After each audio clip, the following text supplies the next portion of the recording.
voy a hablar acerca del microscopio. Este es quizás considerado para la ciencia como el instrumento más importante. Este se encarga de la identificación y comprensión de los principios generales y características especiales de estructuras celulares, de tejidos y de órganos. Además, el microscopio permite abrir dimensiones que para los ojos humanos son imposibles de acceder. Aquí podemos diferenciar las partes del microscopio. Aquí encontramos los oculares. En este caso específico, por la presencia de dos oculares, se denominará binoculares, aunque habrá casos obviamente que solo se presente uno y se denomina monoculares. Estos son unos lentes que permiten ampliar la imagen que será proyectada en los objetivos. Luego aquí encontramos el tubo. El tubo tiene como función en sí de darle sostén a los oculares. Aquí también encontramos el revólver, que es el lugar donde se encuentran los objetivos, el sistema de lentes objetivos. Y al darle movimiento, obviamente cambiarán sus posiciones. Aquí encontramos también los objetivos. Este es un sistema de lentes cilíndrico que nos permitirá ampliar la imagen. Más abajo encontramos la platina. La platina es el lugar donde se ubica el portaobjetos. El portaobjetos es un instrumento que es donde se ubica la muestra, que posteriormente se observará. Luego por acá encontramos los tornillos macrométricos y micrométricos. Estos cumplen la misma función, ya sea que es de darle movimiento ya sea a la platina o al tubo, pero se diferencia en que el micrométrico tendrá mayor precisión.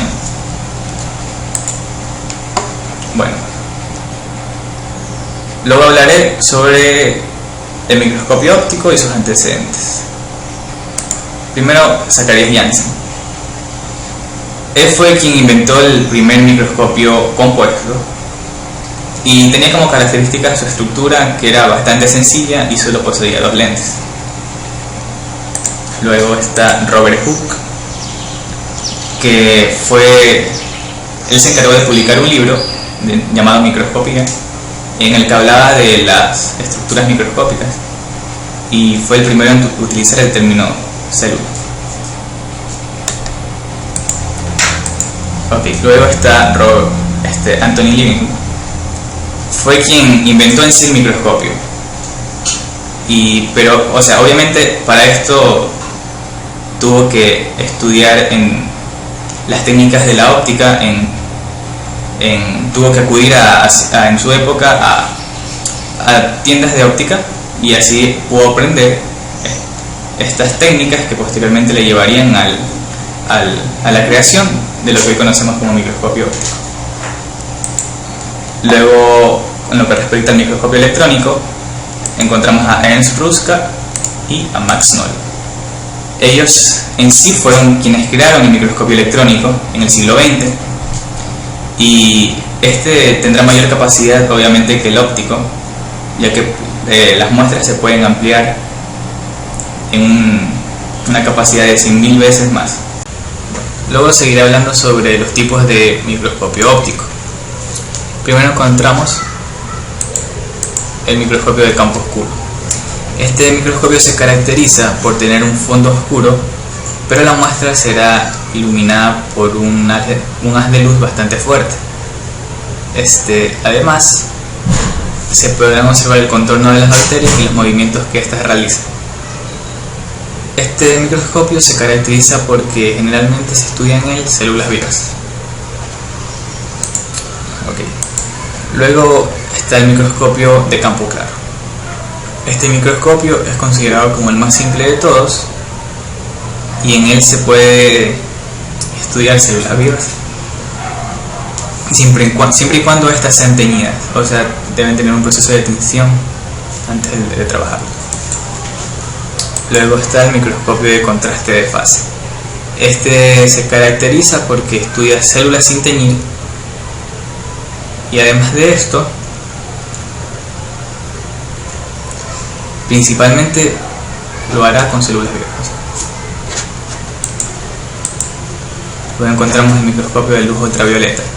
Como su nombre lo indica, tiene como característica principal obviamente estudiar organismos utilizando la luz ultravioleta, pero como desventaja sería de que esta luz no es para nada beneficiosa para el ojo humano ni para el cuerpo humano. Luego está el microscopio de fluorescencia. Este microscopio utiliza fluorescencia en el momento de su estudio, de estudiar las células, ya sean células o organismos, pero como desventaja tiene de que la imagen se desvanece bastante rápido. Luego está el microscopio de interferencia. Este microscopio tiene como característica que su haz luminoso se dividirá antes de llegar a la muestra, y además permite visualizar la muestra sin necesidad de que ésta sea teñida. Y por último tipo de microscopio óptico está el microscopio de luz polarizada. Este se encarga de analizar y de estudiar organismos muy bien estructurados utilizando luz polarizada. Luego de hablar sobre la clasificación del microscopio óptico, seguiré con la clasificación o los tipos de microscopios electrónicos. Primero se encuentra el microscopio electrónico de transmisión. Este se caracteriza por tener una mayor resolución que el microscopio óptico y además utilizará haces de electrones en vez de utilizar luz visible. Luego está el microscopio electrónico de barrido. Este microscopio estudia superficies ya sean naturales o artificiales y se caracteriza porque para estudiar un objeto antes debe deshidratarse y además cubrirlo con una doble película de un metal noble. Y por último encontramos el microscopio de barrido de efecto de túnel, que va a estudiar estructuras anatómicas bastante diminutas en la cual su superficie no va a superar el micrómetro cuadrado. Bueno, eso es todo acerca del microscopio. Muchas gracias.